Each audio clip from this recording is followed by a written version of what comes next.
And I'm Trevor, and welcome to Catching Up on Cinema. If you aren't familiar with the program, Catching Up on Cinema is a film analysis podcast wherein we introduce each other to films, expand our cinematic horizons, and, in essence, catch up on our cinema.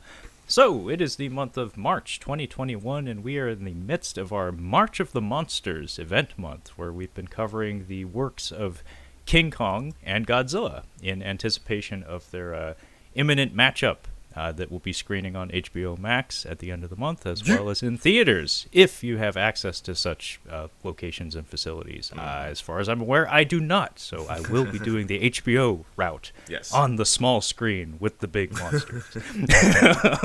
So in the past 2 weeks, we have covered the original King Kong from 1933, Godzilla from 1954, which brings us in the timeline up to 1962 for King Kong vs. Godzilla, a Toho production featuring, of course, King Kong vs. Godzilla. This would be the first time these two monsters were pitted against each other, and we're getting a reunion of sorts this year. So this is kind of a momentous occasion in cinematic history.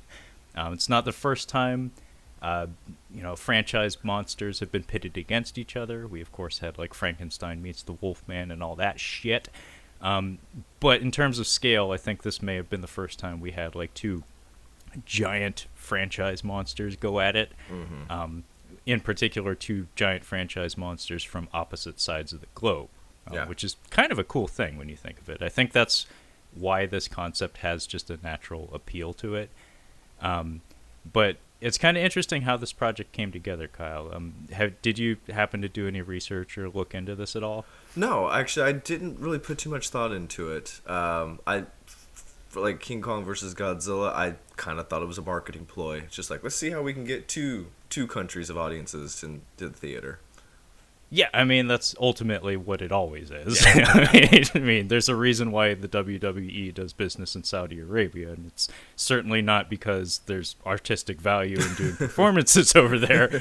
It's just because some money got exchanged. Yeah. But as far as I understand, the way this project came together is partially sad, but also, inspiring in that it actually got done, because that doesn't always happen. Like, I mean, last month was sports month, and it just so happened that in like combat sports, it's very common that you'll have like a high demand matchup that just won't fucking happen, and it just lets people down. Where it's like you spend years pining for this thing to come together, and it just doesn't happen. So just the fact that we've gotten this matchup twice, even with all the lawyers and like franchise owners and stuff involved, that's kind of a mini miracle. But the way I understand it was that Willis O'Brien, actually, the guy who gave life to the original King Kong, the stop-motion animator himself, was shopping around an idea for King Kong versus Frankenstein's monster. Yes, this was a thing. And funny enough, in the mid-'60s, a few years after this movie came out, Toho would make a few Frankenstein movies wherein they took Frankenstein as a scientist, although I think they like moved the timeline up where Dr. Frankenstein was a Nazi, and he was doing. He would have been. He totally would have been. Totally would have been. But they moved the timeline up so they could have like Nazi occult science bullshit going on as an explanation for how we got a giant monster out of this. Mm-hmm. And they made Frankenstein Conquers the World. Spoiler alert, he doesn't actually conquer the world. He doesn't even conquer the Japanese countryside, let alone the whole country. So that sounds like a QAnon conspiracy. Frankenstein took over the world, right? Yes, he's installed puppet presidents all around the globe. Yeah. Right. We might be switching over to Austin Powers as far as quoting Mike Myers' properties. I was about to say, somehow we jumped from one Mike Myers property to another. Yeah, like, it was a smooth transition. Anyway. Well, maybe some of our younger listeners, that'll help them out, because like maybe Wayne's World is before their time, but Austin Powers is more of their time. Yeah. So maybe that's a good move. That's a good marketing ploy on our part. It's like we gotta stay contemporary with our audience. Move with the times. Well, actually, I've looked at our listening statistics, and it's mostly boomers as far as I can tell. So bad move, I guess. We should go backwards. And then War of the Gargantuas was another Frankenstein adjacent property that Toho produced, which is actually like kind of an underrated Toho monster movie, where it's these two gargantua creatures that are like spawn of that Frankenstein's monster, and there's a good gargantua and a bad gargantua, and unlike other Toho monsters, they're actually vulnerable to like military hardware and stuff. Finally. And also, yeah, fucking finally. And the suits were designed in such a way where the performers could actually move pretty well. So just the style of suitmation that you get to see like has a more visceral, like more violent look to it, and it's kind of cool. But anyway, Willis O'Brien was shopping around this idea, and he actually got it into the hands of a producer friend of his, who ran off to Japan with the idea and sold it to Toho without telling Willis O'Brien. Oh, what a dick. Or Toho, for that matter. So Willis O'Brien's like, oh, any day now, I'm gonna get a letter in the mail, and it's gonna be like, yeah, we've greenlit your project, and it's like, no, instead I got a letter in the mail saying you no longer own any stake in King Kong. It belongs to some random company in Japan. I mean, honestly, what do you think if it had been the reverse? Say a Japanese gentleman got the rights to Godzilla, came over to the United States, is like, hey, I'll sell you this property, you guys can do King Kong versus Godzilla. A stop-motion Godzilla versus King Kong? That could be kind of fun. I would totally watch that. Yeah. I mean, I think it could be a lot of fun. And, CGI may as well be the current version of stop-motion. Like, in terms of how it's utilized in film, it's basically the same idea. So we're kind of getting a 21st century version of that, I guess. Yeah, because you lose the charm of King Kong once that man is in a monkey suit. Like, once you get the gorilla suit in, I'm like, yeah, it's a dude in a monkey suit. Yeah, that's a man in a gorilla suit, and I'm pretty sure the fur on him is like from a bear or something. Yeah. Spoiler alert: the King Kong suit in this film from 1962 is often thought of as one of the ugliest Godzilla monster suits ever. I actually think it looks better than the clip of the 70s Godzilla movie with Jessica Lange. I'm like, it literally looks like John Cleese's gorilla in George of the Jungle. Like, legit. It does, but you need to remember that was 1976 as opposed to like the year 2000 or something. Yeah. So I actually disagree. I think the 76 version looks quite a bit better than the 62 version. In particular, just it's like the body sculpt has a much more realistic look to it. Although the eyes are a little creepy because it's clearly a human being's eyes, and he's expected to emote and stuff, and it's like weird. He also has Chubbs from Happy Gilmore. He's got Chubbs arms. You notice how Chubbs' one hand is like super long than the other, but both of King Kong's arms are like a foot longer than they're supposed to be. Yeah, no, I know exactly what you're talking about. And I mean, I gave you many opportunities to bow out of King Kong 76, but you sounded bound and determined to make us both watch that. I mean, was that the next one we're covering? Yes. Okay, then I might watch it here with Steph. I think that could be a fun one. That's the end of that relationship. No, I already got her to watch 7, so if we got past 7, I think we can make it. Well, I'm half expecting her to just roll her eyes and just like walk out halfway through. We watched Wonder Woman 84 together, so I'm owed one. Oh, nice. Yes, that does work out quite well in your favor. It's like, you can't leave. I stuck around for yours. You gotta stick around for mine. And we ordered pizza last night, and we watched Goodfellas. She had never seen Goodfellas. Oh, I mean, that's like a Christmas present almost. And she very much enjoyed it. She was talking a little bit at first, but then when things started going, I tried mentioning something to her. She's like, huh? Yeah. I'm like, oh, she's in it now. I was about to say you almost had to bust out a zip it. Hush! Hush! Hush! Anyway.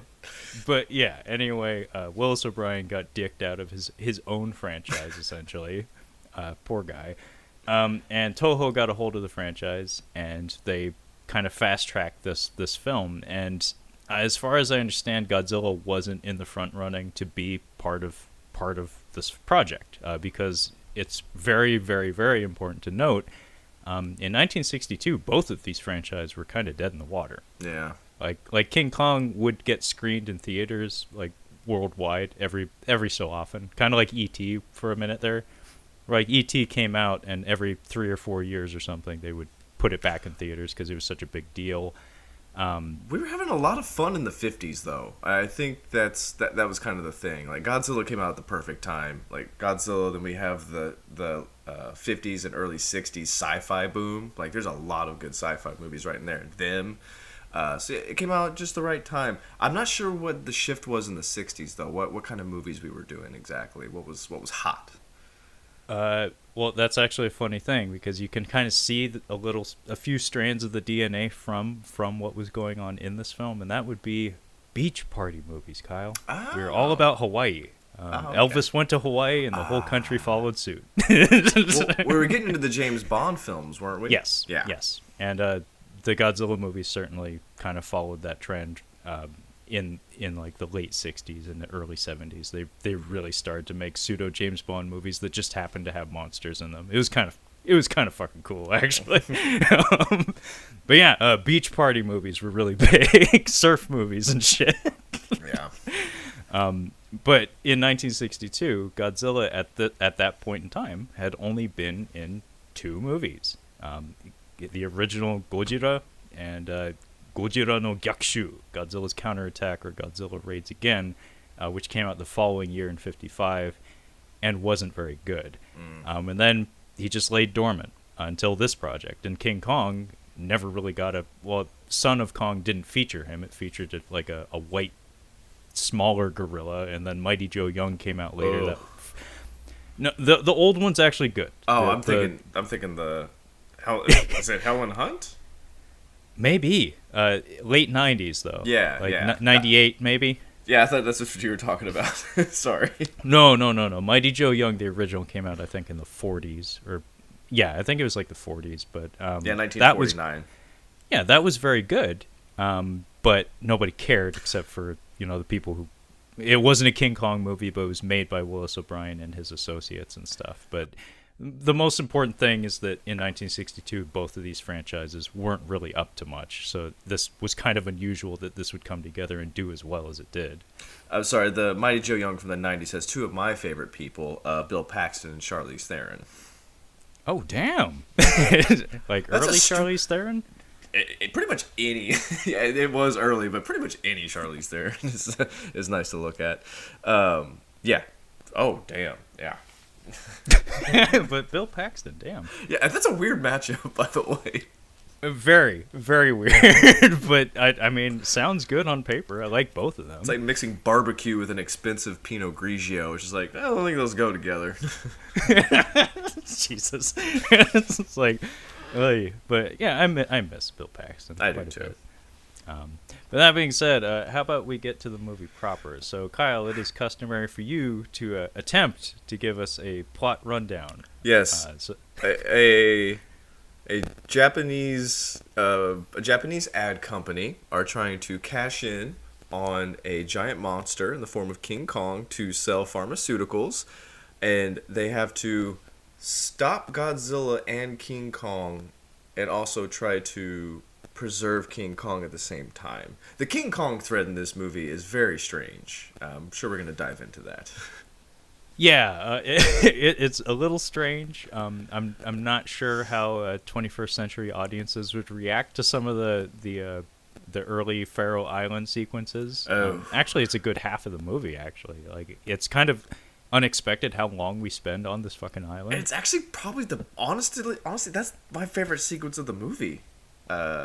Minus the blackface, but I don't even know what you would call it. Yeah, I'm not even sure. We'll talk about it when we get there, I suppose.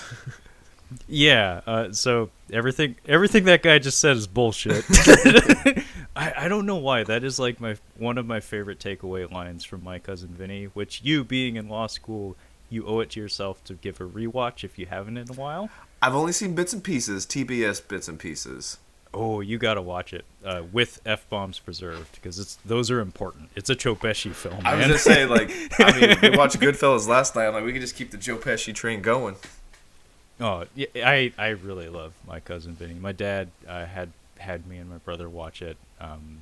I don't know if separately, probably, because he probably just wanted an excuse to watch it again. Two times. Yeah, but we watched it at a pretty early age, and like my dad always pointed out to me that's like, as funny as this movie is, it's actually gotten some praise for its handling of the courtroom process.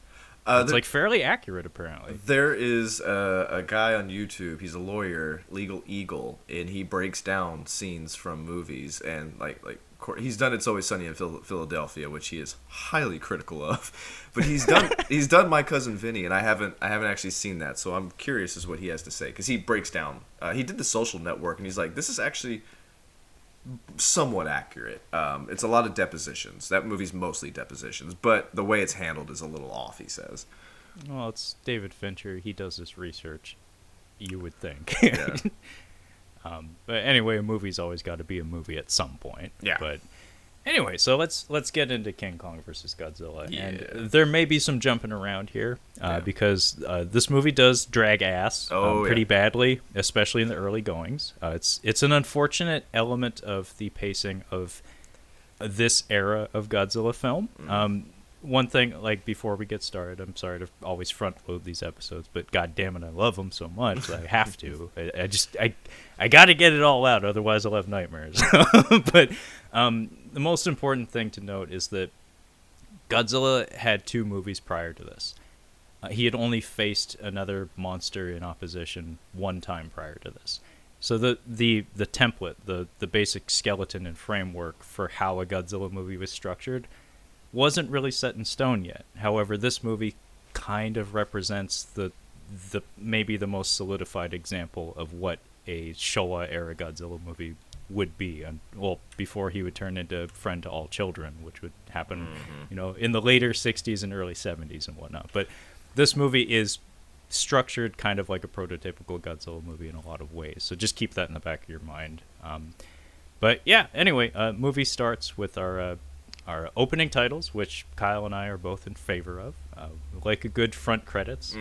Yes. And immediately we get a piece of music that we will hear a few too many times in the movie, but it's a really good piece of music, so thankfully it's like, okay, it is too much. It's kind of like bordering on like, how many songs does Madonna need to have in Dick Tracy? Hey, but at least it's good. I like the Madonna thread in that movie. I don't know why, but I genuinely like Dick Tracy. So how old were you when you saw that movie? I was like 6 or 7. Okay, I was just checking to see what was going on in your pants. Like if you were like 11 or 12 or something, I was like, that would explain a lot. I mean, she was definitely doing it for me in that movie. Yes. Yeah, she had some Jessica Rabbit stuff going on in that movie. But anyway, so we get front credits, and it needs to be said, the production crew for this film, the major players from the original Gojira, were brought back into the fold. So we have Ishiro Honda in the director's chair. We have Akira Ifukube doing the composition. We have Eiji Tsuburaya doing the special effects, as he would do for pretty much this entire era. And then Tomoyuki Tanaka doing producing. He was basically the shepherd for the entire franchise. And I'm getting a hand up in the front row of the classroom from Kyle. What question do you have here, sir? I have to comment before we move on too far, and I forget. It's because of the montages that happen during her singing. That's why I like it. So, if that helps. I fundamentally disagree with you. Okay. But I want to make sure. I am a set piece man, Kyle. I need me a Raiders truck chase. I need a plane fist fight. I can just say that phrase, and I get 3 minutes of film dedicated to just Indiana Jones punching a giant German man. I love the cartoonish montages in that movie, and her singing over it makes them fun. So anyway, sorry.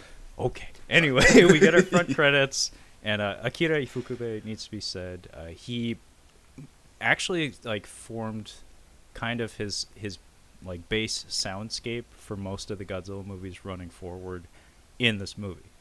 So the original Gojira kind of got the ball rolling, introduced some of the really important themes that would pop up in all the movies going forward. He didn't do the second one, but he comes back for this one, and a lot of the tracks he composed for this movie would be recycled and rearranged for decades to come. So that's another important historical anecdote for this movie. And the other one is that there are two versions of this film. There's the American International cut and the Japanese cut. And folks at home, more than likely, you have not seen the Japanese version of this film, as it is not easy to come by. How'd you get it, Trevor? How did you get this copy? Oh, well, I'm glad you asked, Kyle. with my fancy new Showa era Godzilla collection from the Criterion collection. Bing! I was going to ask, does it have the American version included on there? It does. Oh. It does, and it's actually kind of interesting because I've talked to Brad from the Cinema Speak podcast about this before. I can't remember about what, but apparently there's some tricky business going on with copyrights and trademarks and whatnot. So as far as I understand it, the only way they were able to include the Japanese cut of the film was as a special feature on one of the discs. Oh. So the disc that includes the American cut of the film is just like labeled King Kong vs. Godzilla. However, there's an 8th disc there are 8 discs. That's a lot of discs. There's an 8th disc that has all the supplemental features for all the films included, and as a special feature, it's included there. Okay. I think they had to do that for legal reasons or something. Gotcha. But yeah, we are working from the Japanese cut of the film, but I don't plan on jumping around back and forth like I did with Godzilla King of the Monsters for talking about the American cut. But really all you need to know is that the American cut has horrible music, mostly from Universal's back catalog of monster movies. It's not bad music, it's just not Godzilla music. As I say, it doesn't match. Godzilla, like the soundscape of a Godzilla film, is key to it being a Godzilla film. In a lot of ways, that's what Godzilla 98 did wrong. Godzilla 2014 didn't use the Godzilla theme at all. It was all original compositions, but the feel of it was right. And the other change mostly is pacing. It's a lot more tightened up, the American cut of King Kong vs. Godzilla. And also a lot of the science exposition gets imparted to us via Americans in a news office, like talking direct to camera, like they're fourth doing wall. Yeah, and it's funny too because the guy looks like Vince Vaughn with a few more wrinkles. So I'm like, is that fucking Vince Vaughn telling me what Godzilla's up to? It's like Vince Wes Mantooth from Anchorman. It's just Vince Vaughn as an anchor.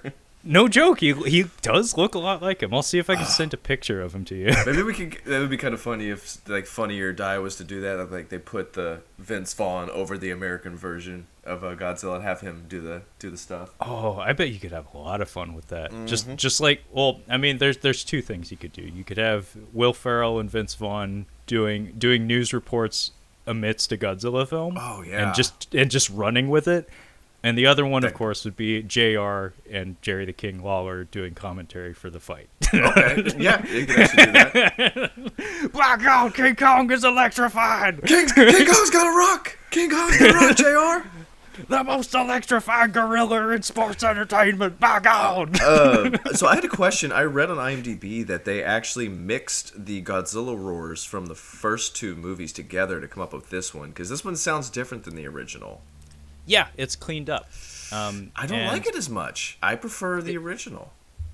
In some ways, I agree with you. I think it works for this film because this film was also the first Godzilla film in color, by the way, and in widescreen for that matter. I didn't even notice that. I was watching that. It's a really big deal. Yeah, it's a really big deal. It's in bright Technicolor, like Toho Scope is what they call it, because they got to put their own name on it. Yeah. It's like, we ain't paying royalties to you. No. We're just gonna make our own and make it slightly better. That's Japanese industry in a nutshell. But yeah, I think it works better in this one, and it would be the standard roar for years to come, up until like 1984 when he was supposed to go back to being mean. But yeah, the original roar does have like a fearsome, like alien quality to it that works better when he's an antagonist. But in this one, because it's so bright and goofy, it's like I agree with cleaning it up. Yeah, I get you. Yeah, this one's a little more goofy.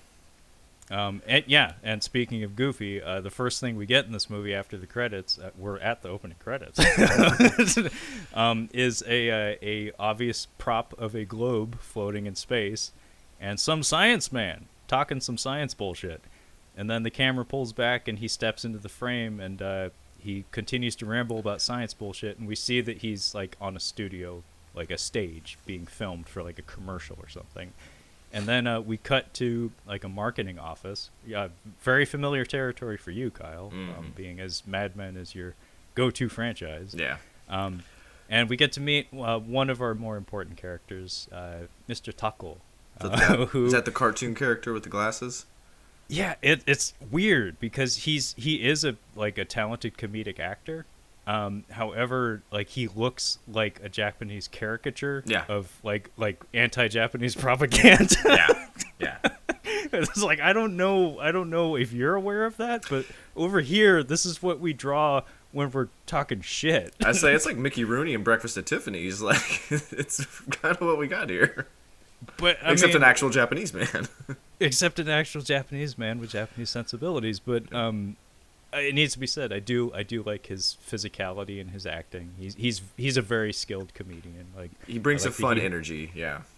Yeah, he has a squirrely, goofy energy to him, and it's really neat. He has almost like a Groucho Marx quality to him, where he's fast talking. But in his case, he's kind of an idiot. Yeah. But he has like an intensity to him where he feels like do you feel you are in charge? Yeah. He feels he's in charge, but he's kind of a fucking moron. In fact, like he gets a phone call from like the company president, and he holds the receiver upside down, and he has to be corrected by somebody. It's like, oh, fucking idiot! You're the boss, right? For a minute, I thought, like, are Japanese phones held up like that? That's weird. Why would you do the cord on top? Like, oh, he's holding it upside down. I'm just trying to get inside Kyle's head. It's like, well, they read backwards. Oh, yeah. They may as well. I wonder if they hold the phones backwards. Yeah. That makes sense. Culture. We expand our cinematic horizons. God damn it, that's part of the show. Yeah. But, Anyway, Mr. Tako is frustrated because his company, Pacific Pharmaceuticals, is having difficulty finding an audience with their advertising campaigns. And in the midst of him getting I guess he gets cussed out over the phone or something. We don't really hear the conversation. We cut back to that Science Man broadcast, and via satellite, we go to a scene involving a U.S. submarine in the Arctic waters. And they're exploring, and we get a whole scene with a bunch of white guys on a submarine, and it has Japanese subtitles for the Japanese audience. Caught that, yeah. And as far as I understand, everybody's speaking English in this scene, obviously, but for the American version of this film, they dubbed all these guys. Did they? Yeah, it's actually kind of funny seeing it, because it's like, man, they didn't do that bad, but honestly, they did. They do kind of bad. The Americans acting in this is not very good, but the worst is the helicopter pilots. The helicopter pilot has a great line. Yeah. You got to point it out because I forget. But the American acting here is pretty bad. I want to say there's actually a thing in and this isn't just Japanese cinema. This is just like Asian cinema in general. Less so today, but in earlier films. It seemed pretty common to have people speaking foreign languages slow down. And it comes across as kind of stilted and artificial. But I want to say it's for the benefit of the Japanese audience.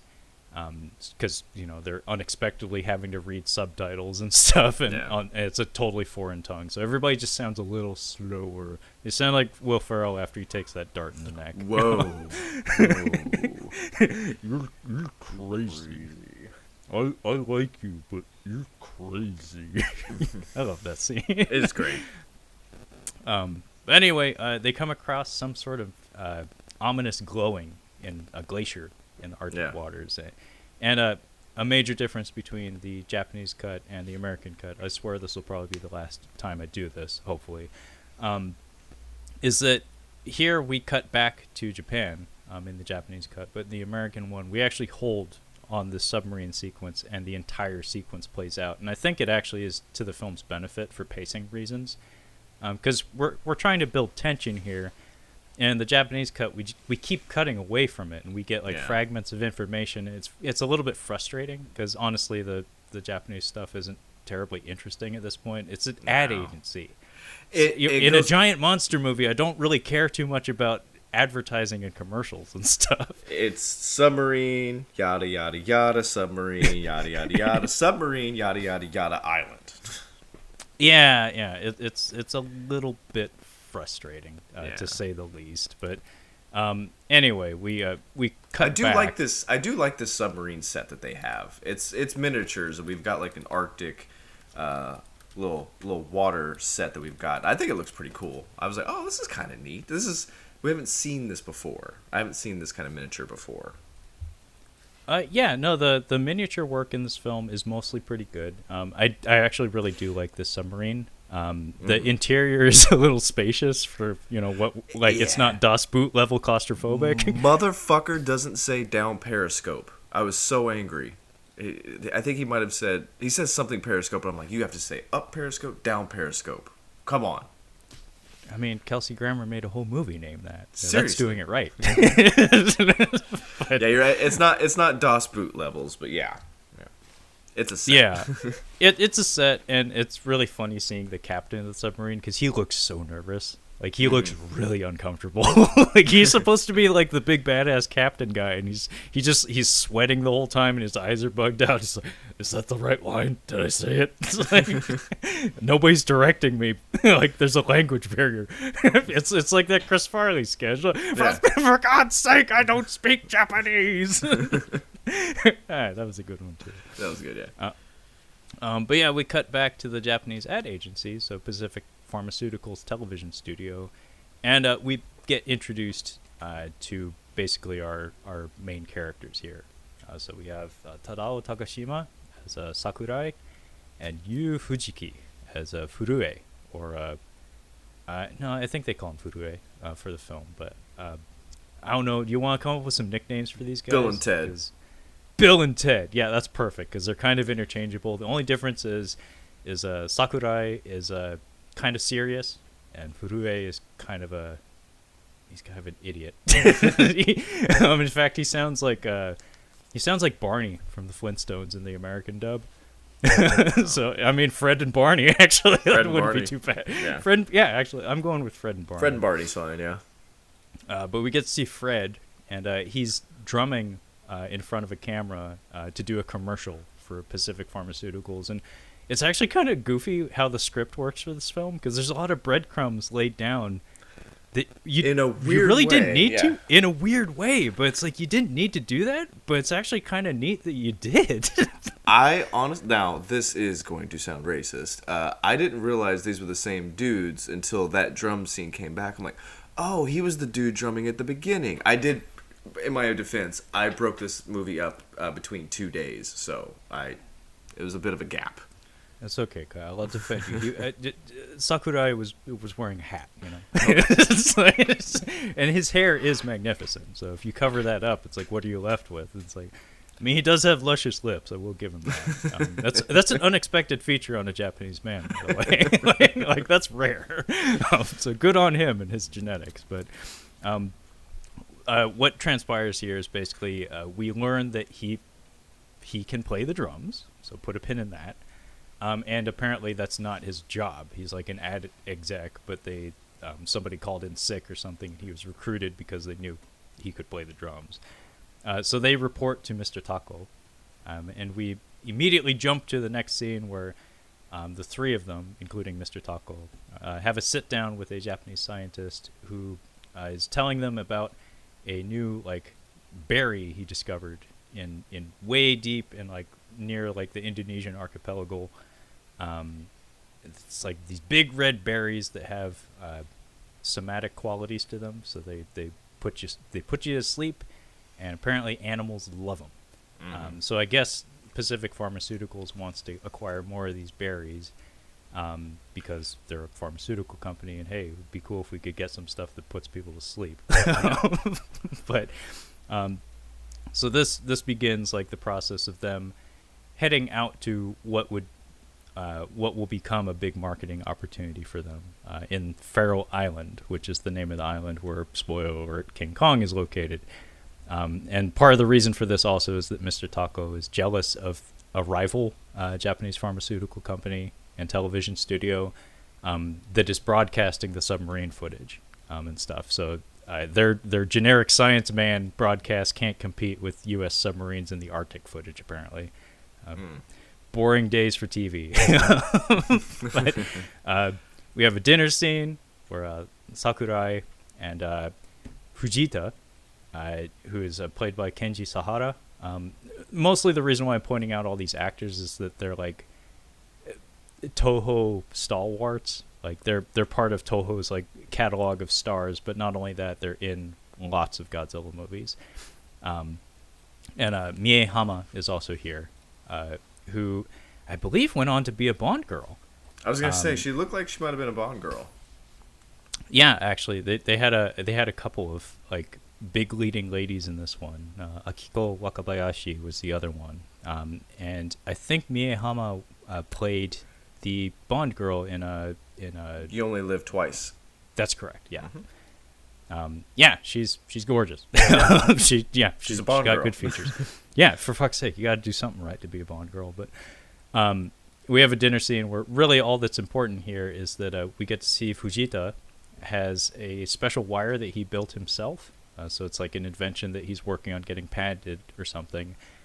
And it's this super duper strong wire that it's supposed to be like incredible tensile strength, but it basically is just wire. Yeah. I remember seeing this as a kid, and because the VHS copy I had of the American cut of the film was so shitty, I couldn't see the wire that he was bouncing off of when he was leaning back on the balcony. So I was like, what the fuck is he doing?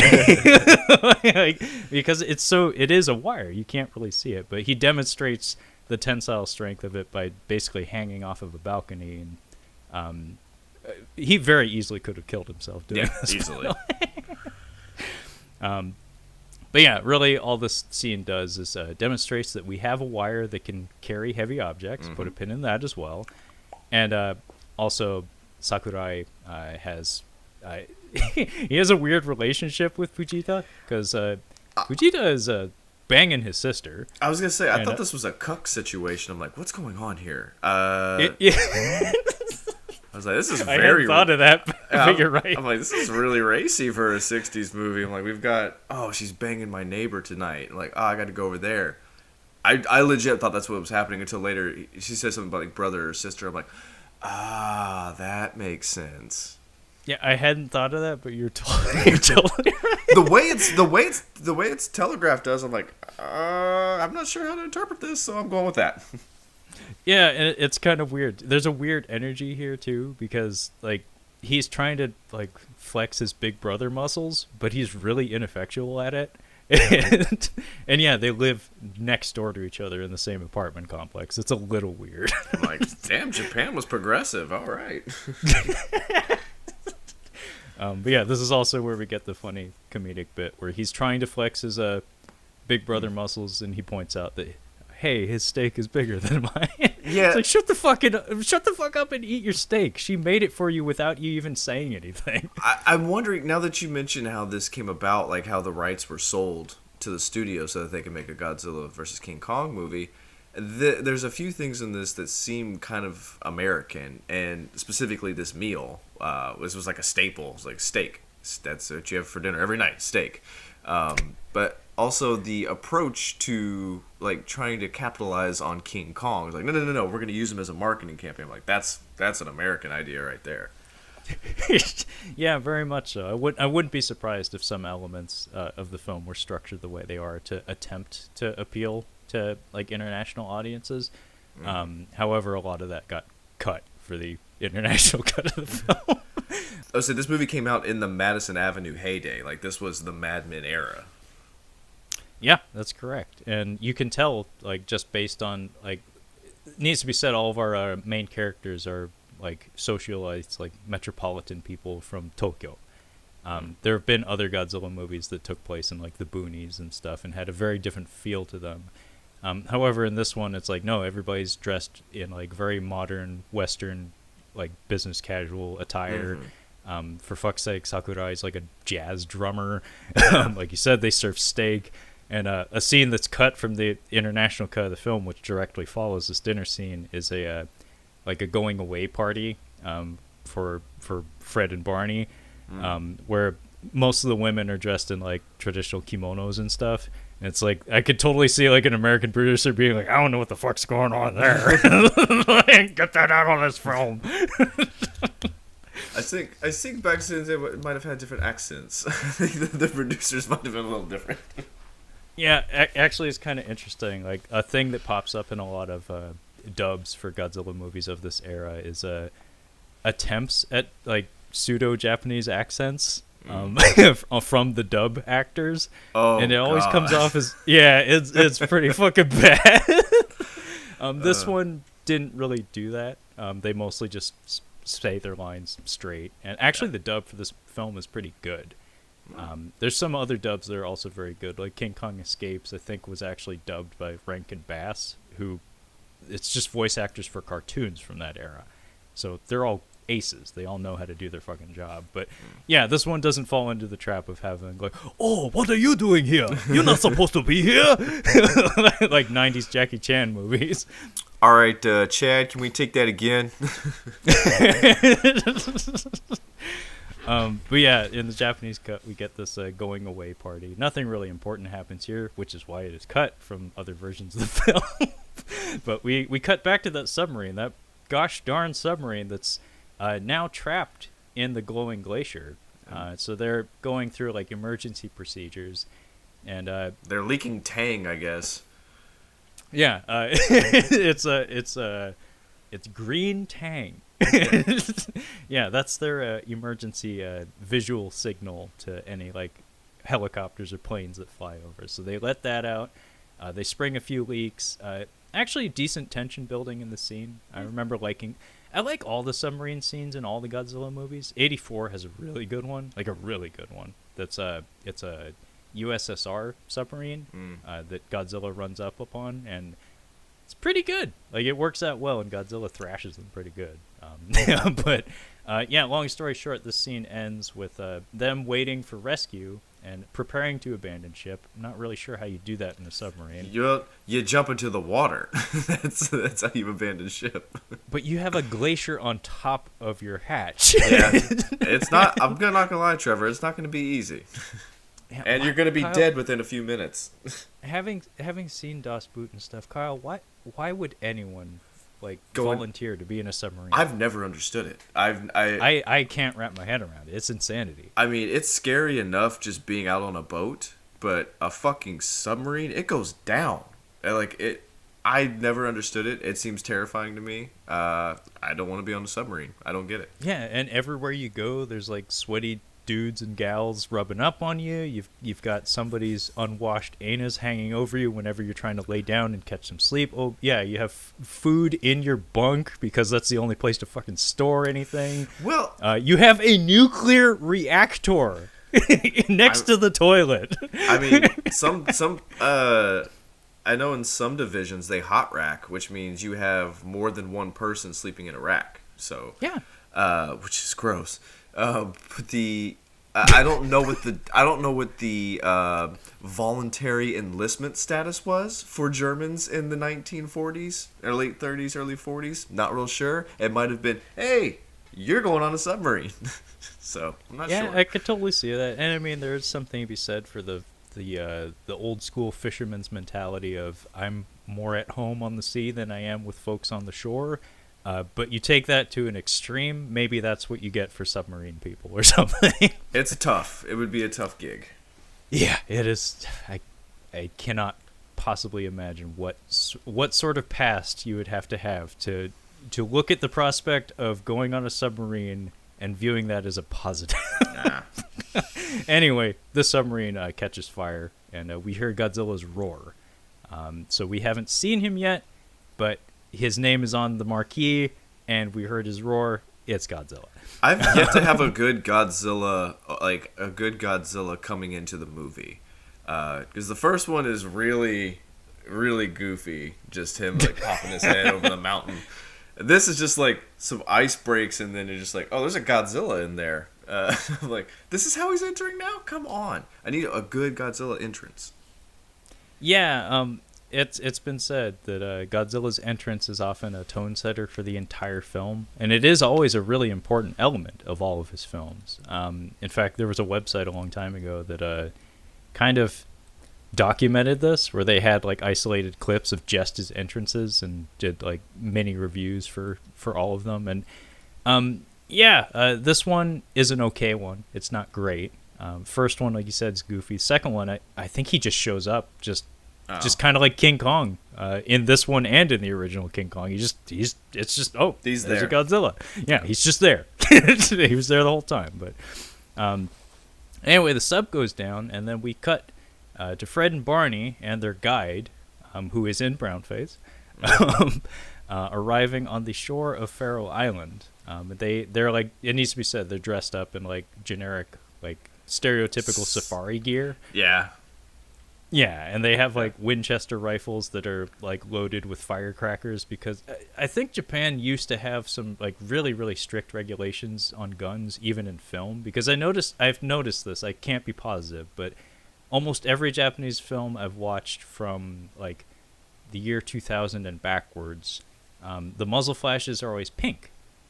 And a lot of the guns have like extended barrels where it's like, I think they just put like fireworks in the extension on that barrel. It's not actually firing blanks or anything.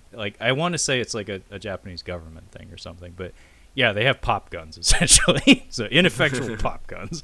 But Kyle, you want to walk us through our initial contact with the residents of Faroe Island?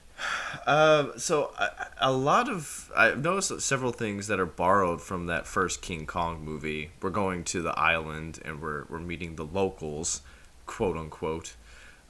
We meet a big group of Japanese folks who are in brownface, and I honestly wasn't sure. I'm like, is this supposed to be Japanese people portraying Pacific Islanders, like South Pacific Islanders, or are basing this off of King Kong? And I'm like, are these supposed to be black people? So I had to text you. I'm like, what are we trying to accomplish with this makeup? Yeah. So Trevor, is this bad or really bad?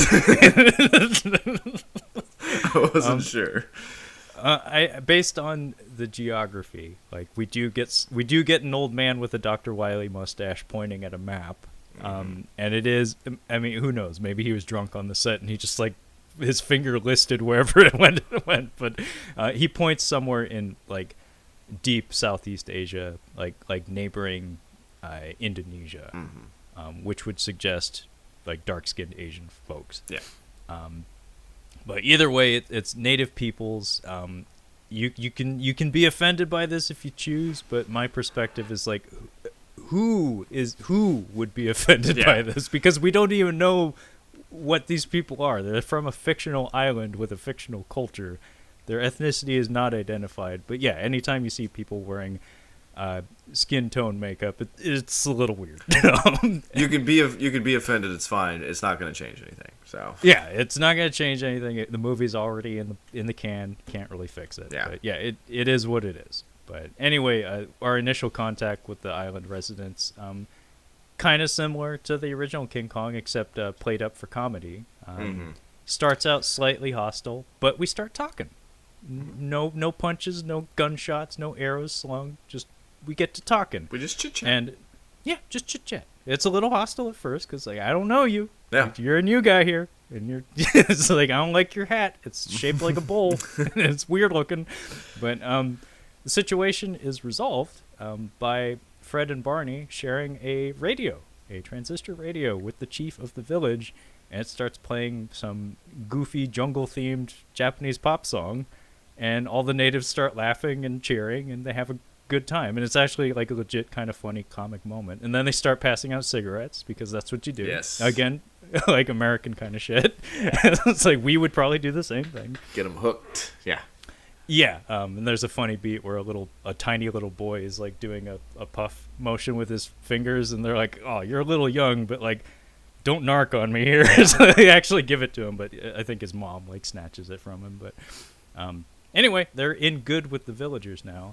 But just as things are like starting to seem pretty cool, some lightning starts going off and makes a big old sound, and all the natives immediately like go prostrate down on the ground and start bowing and doing the chant from the opening of the film, which will play like 6 more fucking times in this movie. Yeah.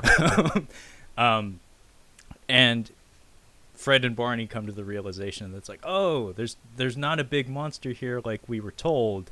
It's probably just they're scared by the lightning and they think it's like a deity of some sort. But then we hear the King Kong roar. Again, we hear the roar before we see the monster. And Fred and Barney start getting nervous because they're like, that lightning ain't lightning, as they say on the dub.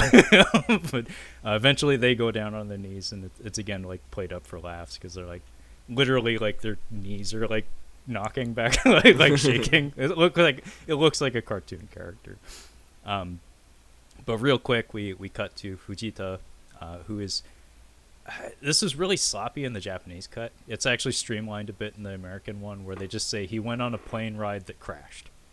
And so his fiancée or whatever, Sakurai's sister, is freaking out that like, oh, his plane crashed. I need to go to where he was supposed to be to find him. But here he's like on a ship, going to some island location to test his wire or something, his super strong like filament cable or whatever. But the ship gets a distress call from the submarine that Godzilla took out.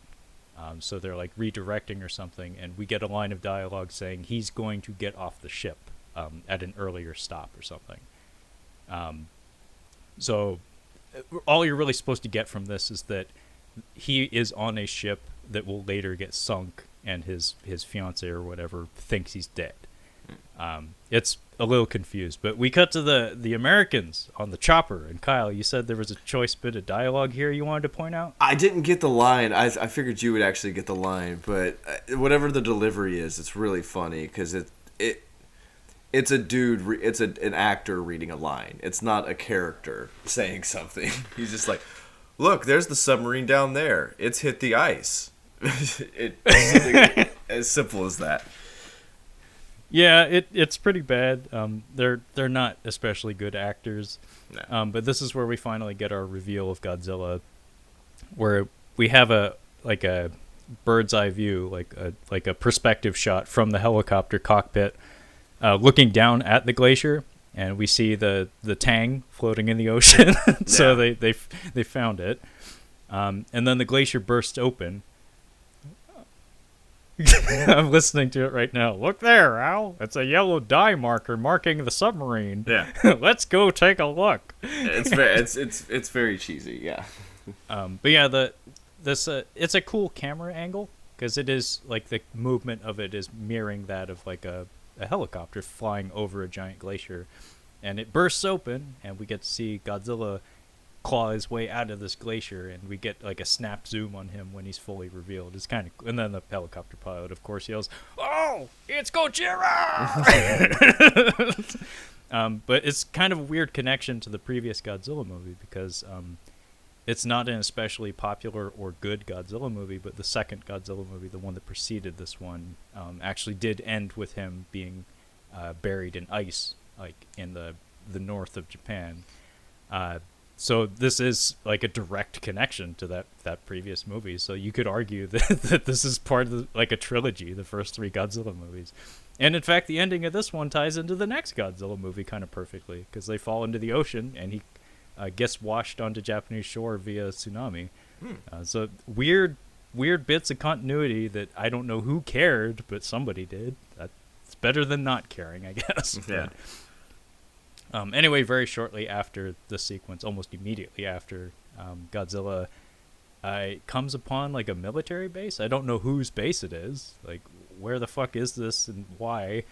And we just get our first bits of miniatures and destruction here, where Godzilla comes ashore on this base and goes to town on it. Yeah, it's very brief. Just he runs in there really quick. I was like, okay, here we go with the miniatures, and it's like, oh, that's it. Okay, he just kind of comes in for a second. Yeah, it's really brief. I did like that the tanks actually retreat. like they come out, they fire a few volleys, he melts a few tanks, and they're like, fuck this, I'm out. We're out. Yeah. Yeah, and he sets a lot of fires, and really the only significance here, because it is very brief, almost like criminally brief, is that we get to see his fire breath for the first time in color.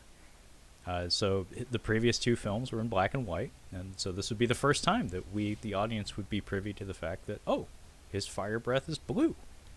That I was not aware of that, because I don't even think on the poster art it was colored blue. So it's like, oh, useful information.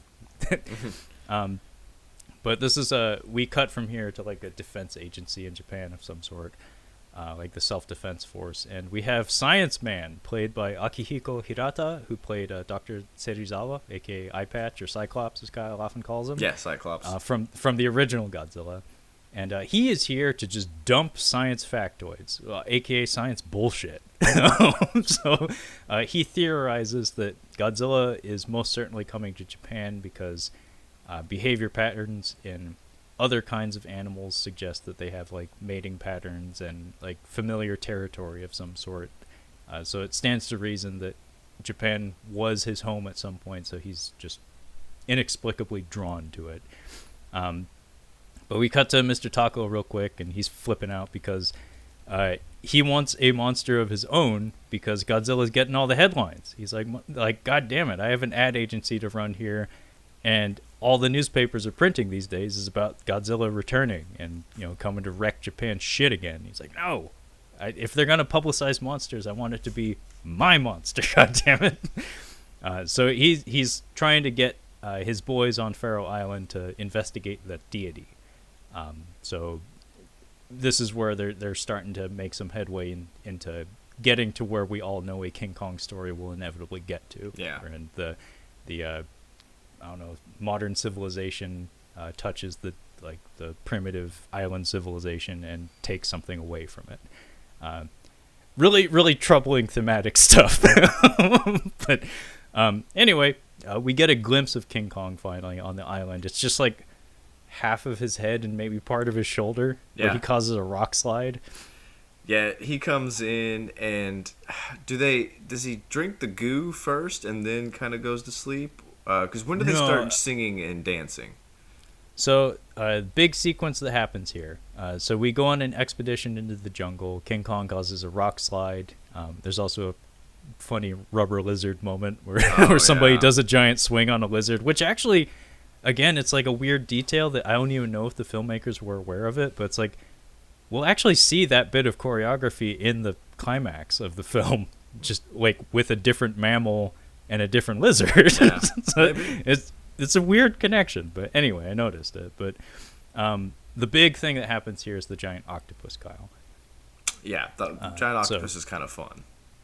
Yeah, the filming of this scene was apparently very difficult because they had like 4 octopi, octopuses. Octopi.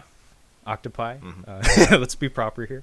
That were utilized on the set in addition to some puppets. And they were very squirrely. They kept running away from the set, and they were their actions were directed with jets of air. So they just like kind of like spraying a bottle at a cat or something. So they'd like usher it in a certain direction. That was about all they could do to direct an octopus actor. And apparently 3 of them were released into the wild, and the 4th one was consumed as Tsuburai's dinner. I was gonna say, I'm like, dude, I've definitely had octopus nigiri, so I'm like, yeah, I was expecting, like, yeah, we're gonna eat that one.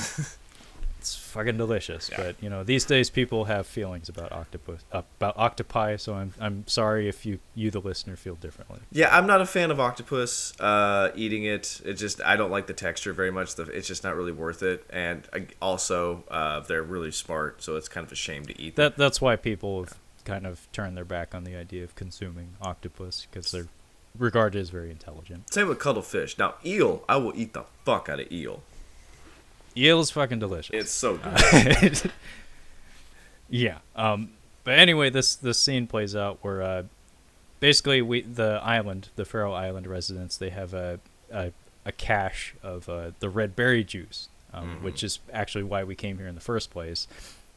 So a little boy goes to retrieve some to give to Barney, because he's like chronically sick throughout the entire movie. That's like his thing. What's the Greek? What's the Greek myth? I think it's a Greek myth, but is it with Cyclops where they give him all the barrels of wine and he ends up getting drunk and passing out? Yep, that's correct. That's what's happening here. Exactly. Yeah. They were probably very much aware of Greek mythology, so I wouldn't be surprised. Connections, revolutions. But so a little boy, he goes to this hut, and his mom comes to retrieve him, and unfortunately this giant octopus just comes out of nowhere. The doctor did point out that animals really love the red berries, so maybe it could smell or sense the juice in this hut or something. What do you think it tastes like? I'm guessing it tastes like a good berry smoothie. That's what I'm thinking. I'm picturing, like, I don't know. Yeah, that's probably right, but the bright coloration of it makes me think like pomegranate or something. That's what I was thinking. Pomegranate was the other one. I'm like, maybe a nice blended pomegranate. Yeah. Yeah, I mean, it's basically red paint in this movie. So it's like disgustingly red. But anyway, this octopus is trying to get at them, and it like actually lays on top of this hut, and we get like some cool blue screen effects. These shots are good. The ones with the natives are awful. But anyway, all the natives and Fred and Barney show up to try to repel this giant octopus. And by the way, Tsuburaya has a thing about octopi. He wanted to put them in like all of his movies. Frankenstein Conquers the World had an alternate ending where Frankenstein defeats Baragon, the monster in that film, and then is randomly killed by a giant octopus. Well, they're very eerie. Like, I mean, they're cute, don't get me wrong, but like when they're in water, like, and you see them crawling on stuff, like, they're kind of creepy. So that's why a kraken works as a monster. It's like, it's a giant octopus. Like, that's pretty fucking terrifying. And if you're using a live octopus on like a set like that, like these models like this, like, yeah, that's effective. Like, it's a good way. That's why I actually really like this sequence. I'm like, it actually works. Yeah, no, I agree. I think an octopus is always going to be an unsettling thing. And I just thought it was funny that it's like a recurring element in his filmography. He just always is looking for an excuse to put an octopus in the fucking movie. My 6th grade math teacher, he had little snapping turtles. He had a corn snake that he used to feed mice, which he'd let us watch. He'd always feed him 3 mice, and we get to watch him eat the mice. So much fun. But he also had a pet octopus that he would feed, and it was adorable. It was a smaller octopus, about the size of a basketball, like just all around. And he kept a thing of goldfish in a separate tank. So he would take a goldfish out and stab it with a nail, like a stick with a nail on it. And then he would open up the top of the cage, which he had to keep taped shut because the octopus got out one day. And he almost died, but he saved him. But he would feed him the goldfish, and it was the cutest thing. The octopus would see it, and he would just reach up with his little tentacle, pull it off the nail, and then just take it down to his tank. I'm like, that's the cutest thing ever. Yeah, no, they're very interesting, compelling creatures. They are. Every fucking podcast I listen to has gone on and on and on about that recent documentary, like My Octopus Friend or whatever, or what? Teacher. Yeah, My Octopus Teacher. Steph and I are really big we like learning about octopi, so I might have to I mean, that makes sense, Kyle, given the nature of her yeah. job. Yeah, makes a lot of sense. Yeah. But yeah, anyway, the villagers can't quite take care of this giant octopus. And there's I think 2 or 3, maybe I think just 2 stop motion shots in this entire film. And one of them happens here, and it looks god-awful. Yeah, it's really quick. Yeah, and this is actually where I give a couple of points to the American version of the film, because the music, while it's the wrong tone, there's a couple of moments where the music actually like punctuates the action a little bit, where the Japanese one is kind of flat, where it's just like a piece of music plays over the scene and doesn't really follow the action. So this one, like, there's actually like an orchestra sting when this stop motion tentacle reaches out and grabs this villager and flings him, off onto the beach. But the Japanese one, it's just kind of like music just stays flat and it's kind of like dull and slow. Anyway, King Kong, we hear his roar though, and there is like a big wall, like a far less impressive fortress wall as compared to the original King Kong. But it is still a miniature, and it's made out of wood and stone. And King Kong just strolls up from behind it, and we get to see the Kong suit in all its glory, and it looks pretty fucking ass. Yeah, it's pretty bad. Not gonna lie, it looks kind of shitty. And he tears down the wall and starts throwing chunks of it at the giant octopus, which is kind of cool. Yeah. And I think the octopus only gets one hit in on Kong. This is borderline squash match territory in wrestling parlance. This is when Kane comes out and just fucking caves X-Pac's head in like one hit and then pins him 1, 2, 3. Cue the pyro. Like, hang on, didn't we have pyro like 5 seconds ago? It's like, we'll do it again. It's like, match is over. But I think all the octopus does is like jumps up and like kind of like oozes mucus on his head. And then he just chucks it on the ground. And I love this octopus. Like, you can see that it is an intelligent creature, because as soon as it gets slammed on the ground, it's like, nah, I'm good. I'm out. Like, I'm out. Yeah, it just leaves. Not in a hurry either. It just kind of like away. They're not very fast out of water, but yeah, they're just like, I'm gonna go back now. And there's a funny bit here where I misunderstood what was happening in my initial viewing of the film as a child, because after Kong, like he roars, he does a what to the octopus as it leaves, but then he like kind of lists to either side, and his head just kind of goes, and he does it again on the other side, goes, so he does this like rapid nodding motion, and I think what's supposed to be is he's sniffing. He's sniffing the berry juice, but my take on it as a kid was he was going you couldn't get flared nostrils with this thing, so it's like we have to make do. Yeah, actually, I'll point out that the Kong suit isn't very good, but much like the original Gojira, they do have a hand puppet version of like his bust, so just his head and like his shoulders and occasionally his hands. The articulation on it is pretty good. Like it blinks. It blinks really well. It has good mouth motion, and as soon as this octopus flees, Kong just helps himself to a handful of. I think he double fists like 2 rounds of this shit. He chugs quite a bit. Yeah. Yeah, he takes like 4 of these shooters. Like he takes like 4 shots of this red berry juice. And this is where we get to see the puppet head drink the bottles, and it looks pretty good. And he gets woozy. He gets a little woozy here. Is this where the villagers come out and do a dance and song for like 10 minutes? For like 10 minutes, It's like the wailing. It's like, how long is this going to go on? Also, there is no... I'm like, he has no coordination with that dance. I'm like, how do you know to go from one thing to the other, man? You are all over the place. Yeah, this I think is a little more choreographed. I think the reason why they had the hot mom like spotlighted for a few seconds. Thank you. Is that she actually knew the moves. Okay, I was like they keep highlighting that hottie. I'm like, is there something gonna happen? Like, what's going on here? Yeah, I think the reason they highlighted her is that she moves like an actual dancer, and I think she actually knew the choreography, whereas all the other poor unfortunate ladies probably weren't told much as to what to do. Yeah. But yeah, this scene goes on and on and on. So, long story short, the important thing to pull is we've got some drums. Yeah, we get some drums, and they have this chant and drums that they use to usher him to sleep. Now, did they record this when this was happening? Because that's my understanding. Okay, I didn't see them recording it, but it makes sense as we go on. Because they may have recorded it the first time when they initially landed on the island or something. Kind of.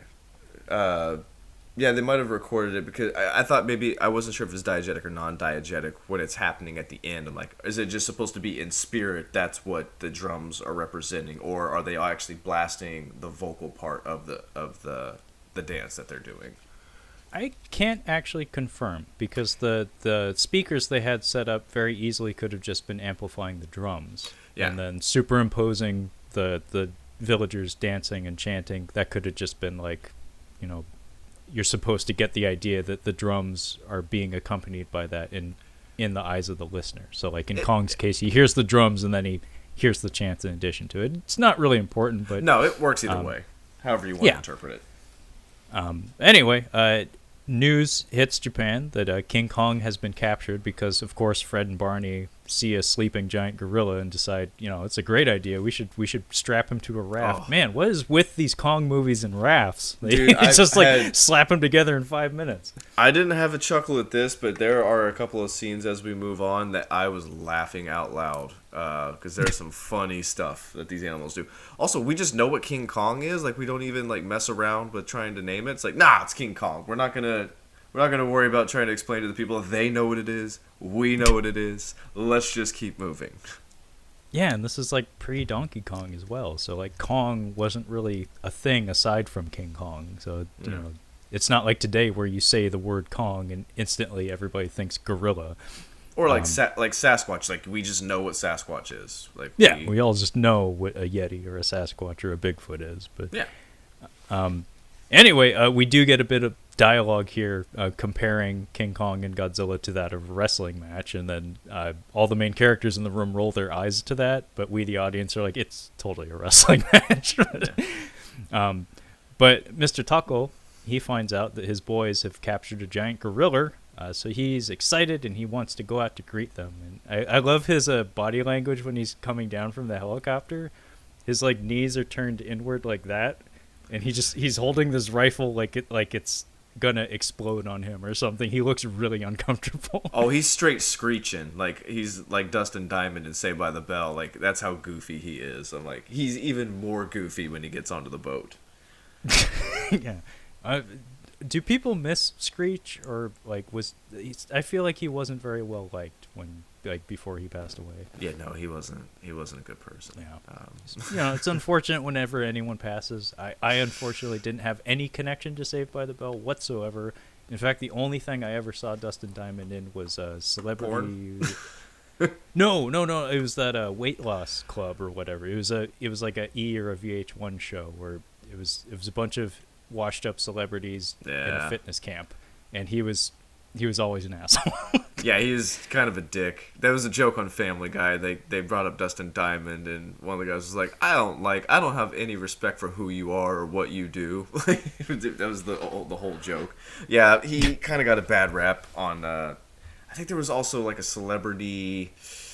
It wasn't even a weight loss thing. It was just we're gonna take these washed up celebrities and have them do shit. And he got into a boxing match with somebody. Oh wait, yeah, you're right. I did see that too. Yeah.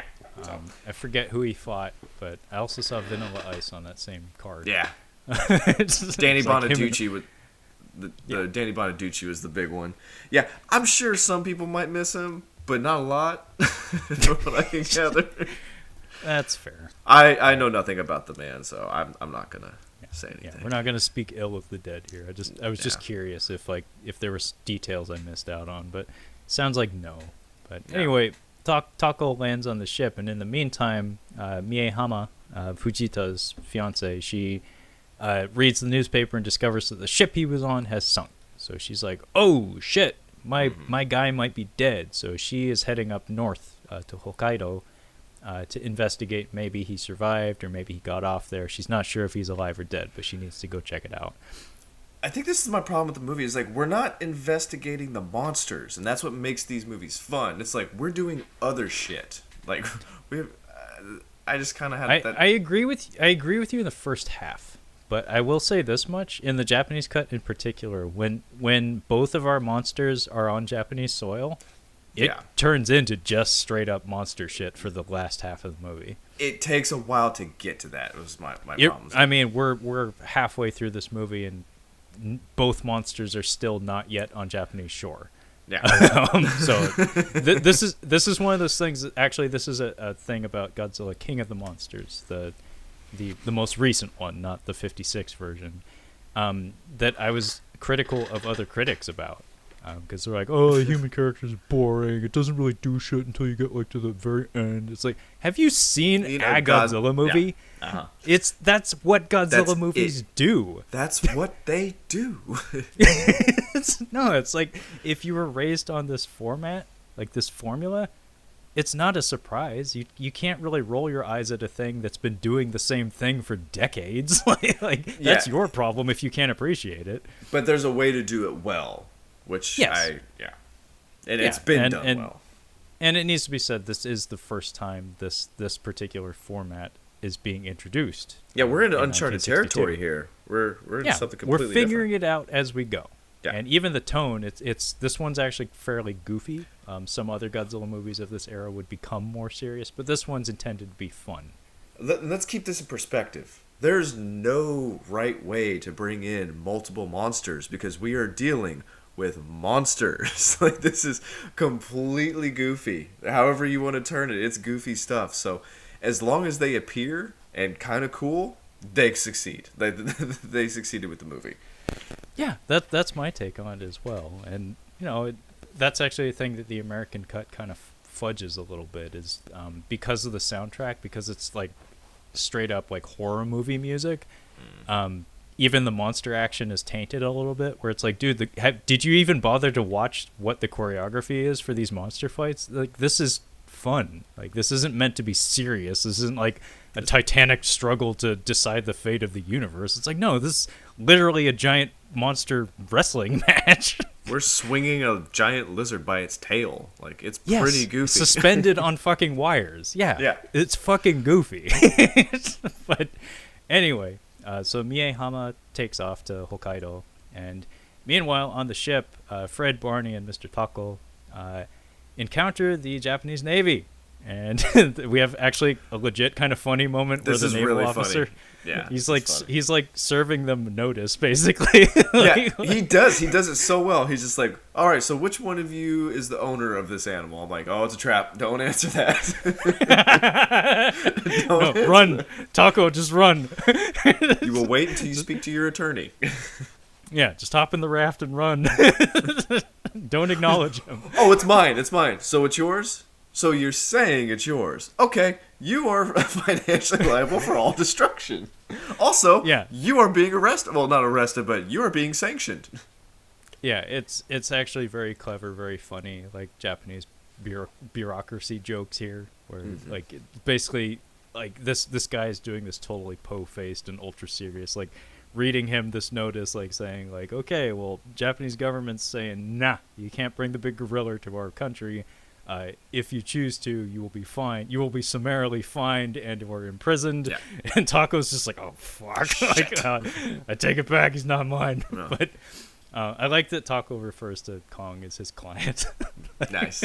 Like repeatedly, it's pretty funny. But anyway, we discover that Fujita is not in fact dead, and he goes back to the apartment only to come across Miehama's like friend, who tells him, "Oh, your fiance, she went up north, like to look for you." And he's like, "Oh shit, that's not good because everything on the news is saying Godzilla's appearing up there." So we do discover that Godzilla has made landfall in the north of Japan, and we also discover that Miehama is on a train, which I really love the look of the miniatures in this sequence in particular. This is a good the little lighting sequence.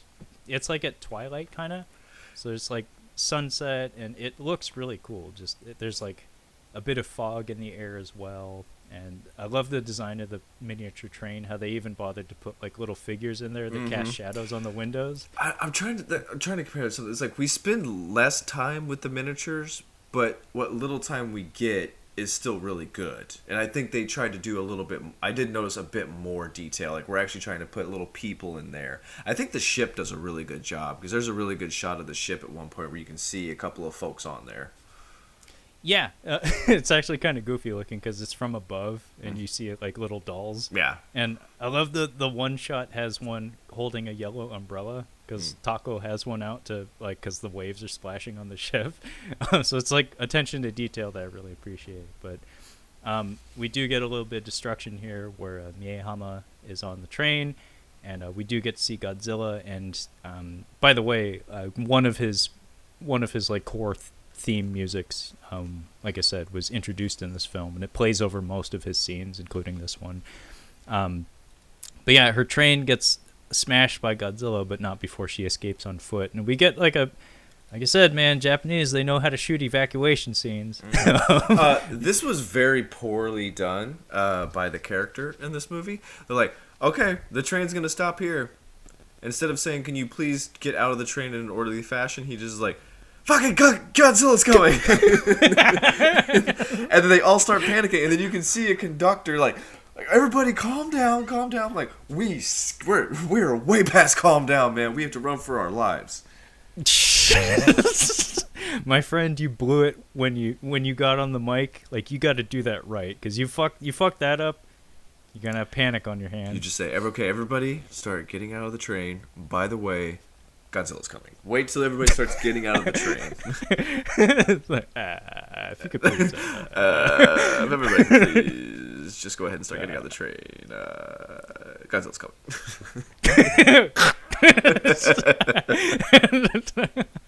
See, that's how you do that. There you go.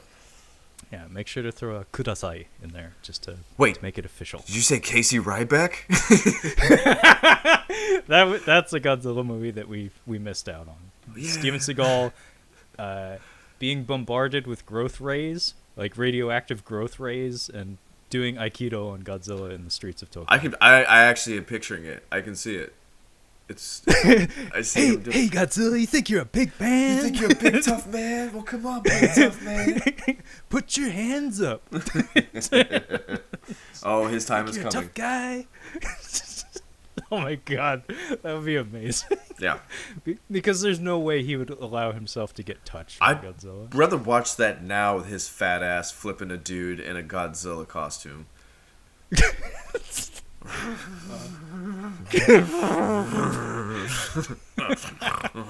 Yeah. If you guys don't know, Steven Skull weighs 400 pounds now.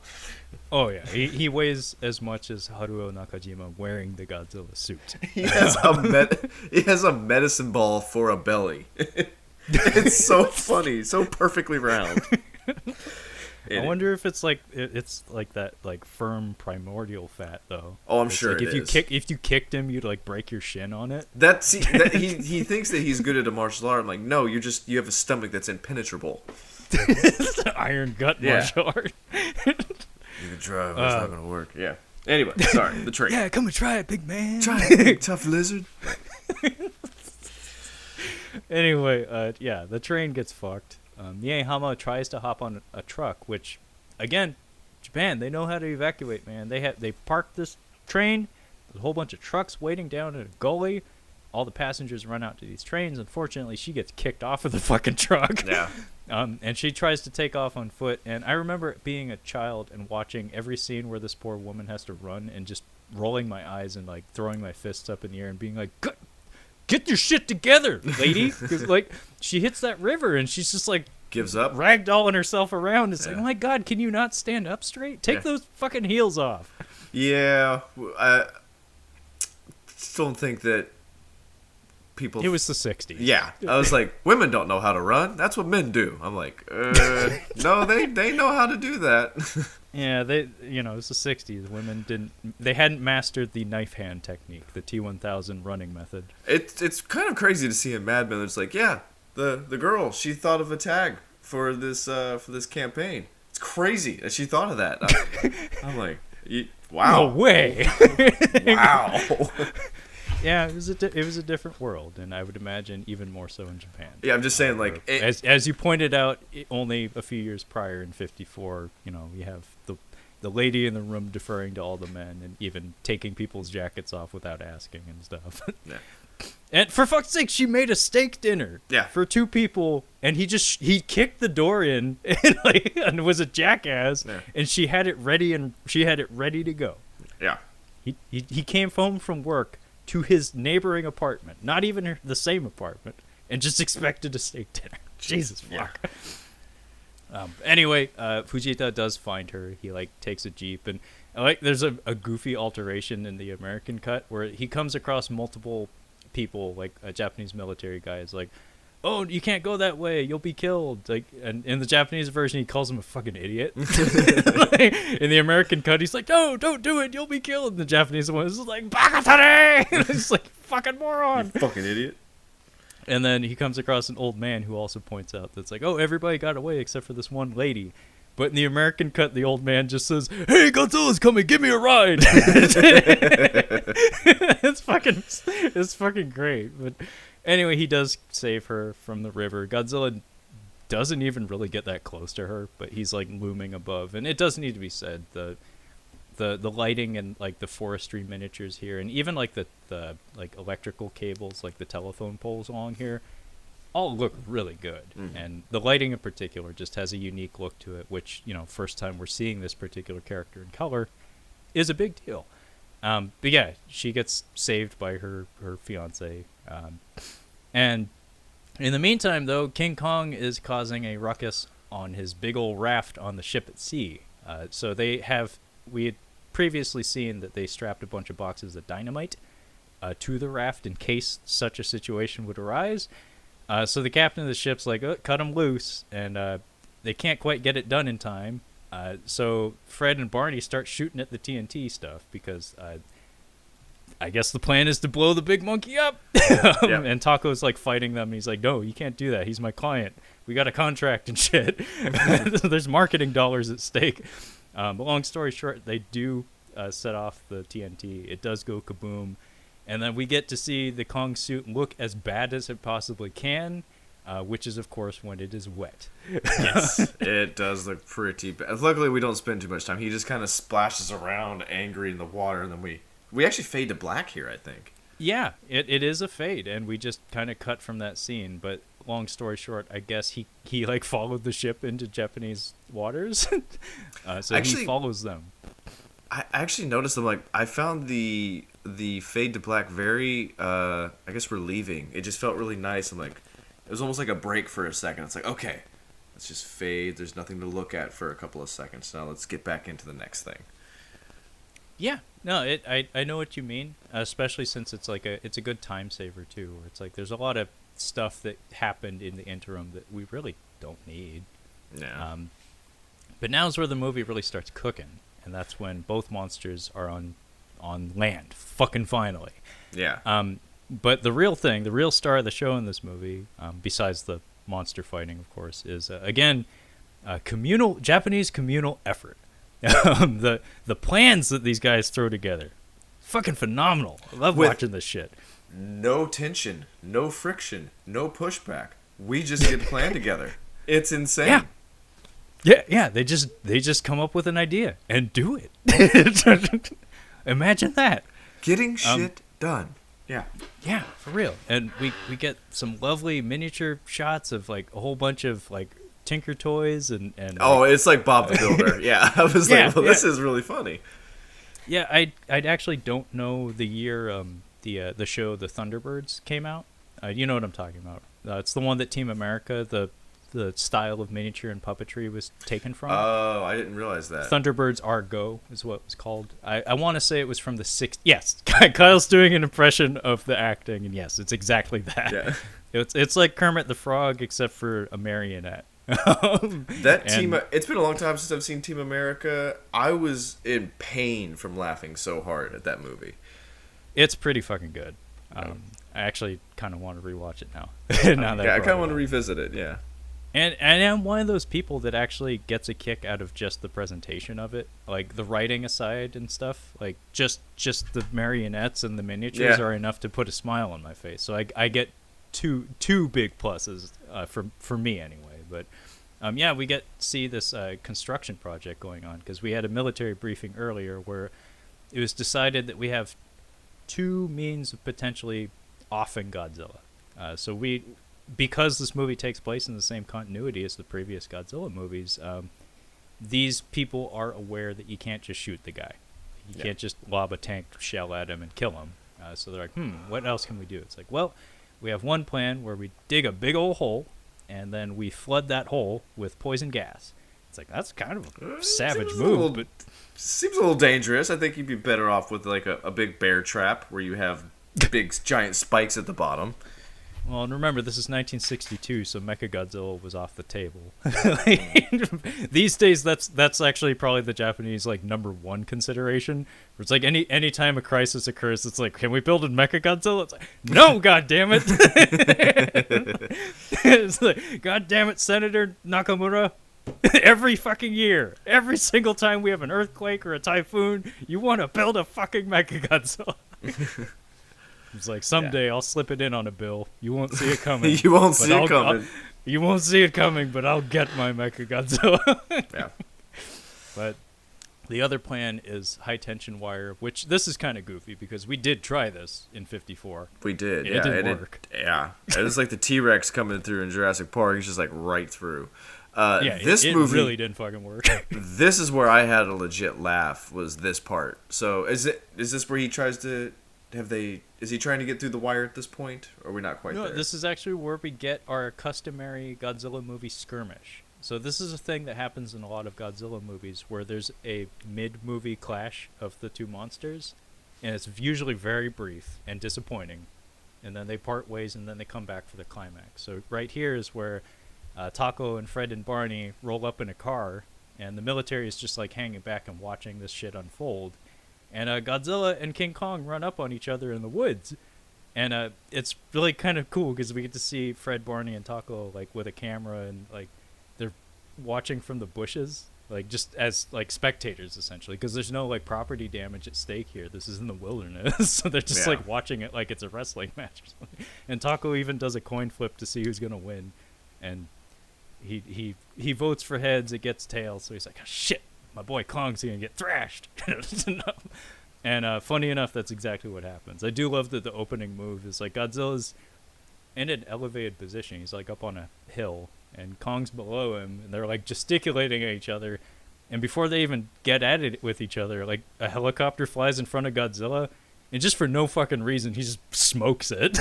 He's like, "Get the fuck out of my face! I'm busy." Fuck's wrong with you? Yeah, just fucking takes him down. And I love that. I love the personality of the two monsters. Like Godzilla's kind of a bully in this. Like he's kind of a prick. I love that. Like you didn't pick up on that? I didn't pick up on their characteristics. No. No, I like it because like Kong is kind of like the underdog. Like he's losing most of the fights they have. And Godzilla's main trump card is his fire breath. Yeah. Like in this first skirmish, Kong can't even get close to him because Godzilla just keeps breathing fire on him. It like singes his fur, and I love that Kong just like scratches his head and is just like, well, that didn't work. He just takes off and leaves. But Godzilla has this move where he the suit design, we didn't really spotlight that for Godzilla, but his head's almost like more alligator like than in like previous versions. He doesn't have pointy ears like he did the first time around, but the other main thing is that he has like pronounced claws on his hands. And so they must have noticed that. So Nakajima, in the Godzilla suit, whenever he's like beaten on Kong, he like claps his hands together. Like imagine Hulk Hogan doing his bicep pose. Mm-hmm. He does that, and they make this like clack clack noise on the soundtrack. It's like he's taunting Kong. He's like ah. It's pretty cool. I didn't notice it. But yeah, this initial skirmish doesn't go well for Kong, so he takes off without even getting a shot in, basically. Oh, he does chuck a rock at Godzilla. That is his thing. That's his MO. And the first plan comes into effect. It's a nighttime scene. It's pretty cool, where Godzilla falls into this pit. They set off some explosives, and then, I mean, still got some movie left. It doesn't work. So the second plan comes into effect, and the electricity, though, unexpectedly, actually works. It's pretty funny how it works, because Godzilla kind of approaches it like, I know this shit. And they're like, wait for it. All right, crank it. And he touches it, and it zaps him, and he like goes back. So they have this really long shot of him looking this way, and then looking the other way. And he does it so slow, because he can't turn his head, so his entire body is just moving. And I'm like, what's he doing? I'm like, oh, he's looking that the wire goes a long way, so they're like, oh, it's working.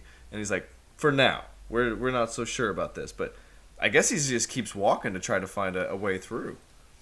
Yeah, so the electrical cables are set up like encircling the Tokyo area, So this movie does have like scenes in Tokyo, but it doesn't have like a proper city destruction scene. But it is strange that the electricity in this film and only this film affects Godzilla, and in addition to that, he also doesn't remember that he has fire breath. Yeah. And in the first film, he just breathed fire on the towers. Like he smashed them, but he also breathed fire on them. Well, I mean, if you get zapped pretty hard, you might forget, like, because he doesn't get zapped in the first movie, but he gets. It's also a different Godzilla. Yeah. Because he did die in that first film, so this is a different animal. So I guess you could argue that. But the the other thing that's goofy about it is that we do learn that King Kong is okay with electricity. In fact, it empowers him. But what's kind of interesting about the American cut of the film is that they do actually have a scene. Several scenes, in fact, where American Scientist Man, who is, of course, superior to Japanese Scientist Man. In fact, on the dub track, they take a lot of the Japanese Scientist dialogue and give it to this American guy. And then they change the nature of the dialogue for the Japanese guy. But there's a lot of scenes dedicated to this American Scientist Man pointing out that Godzilla's dumb and Kong is smart. And in addition to that, also, he theorizes, God knows how, that Kong is empowered by electricity. Which actually the movie, regardless of which language track you watch it in, does kind of support that, because we do see that Faroe Island has lots of electrical activity. There are frequent thunderstorms, so I guess you could put that together. That's like, oh, he lives on an island that there's a lot of lightning and thunder and stuff. It stands to reason he gets struck by that shit every once in a while, and it makes him stronger. It's his Hulkamania juice.